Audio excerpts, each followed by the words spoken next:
Mesdames, Messieurs, bienvenue dans la quotidienne des marchés du FX. Nous sommes le jeudi 20 août 2015. Les indices américains ont fini la séance de mercredi en baisse.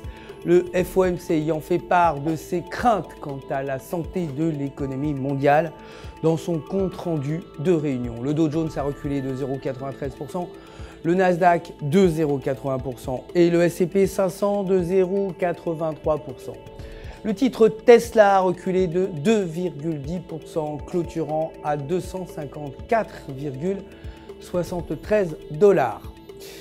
Le dollar, quant à lui, a perdu du terrain face à la plupart des devises majeures après la publication du compte-rendu de la réunion de la Réserve fédérale qui n'a livré aucun indice portant à croire en la fin de l'ère des taux d'intérêt proche de zéro.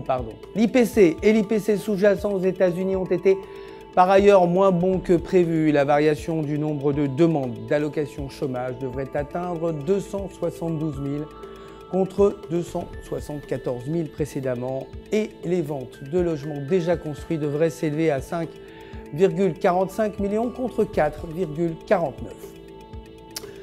Côté matières premières, l'or a fini en hausse, clôturant à 1132 $ l'once. Le cours du baril de brut a baissé pour atteindre 40,88 $. Côté devises, l'euro a repris du terrain au dollar à la faveur d'un indice des prix à la consommation décevant aux États-Unis.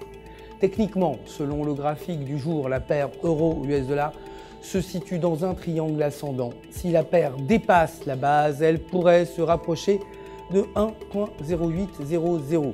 Si elle parvient à franchir le sommet, elle pourrait au contraire remonter aux alentours de 1,2000. La livre sterling a progressé face au dollar, profitant des anticipations tablant sur le relèvement des taux d'intérêt de la Banque d'Angleterre dans les prochains mois.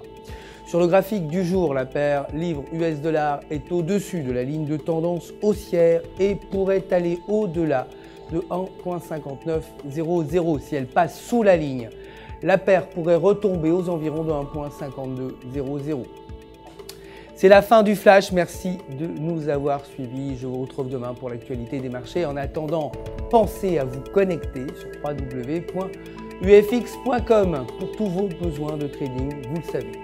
Un conseiller personnel est là si vous avez des questions. Tout UFX se joint à moi pour vous souhaiter une excellente journée de trading.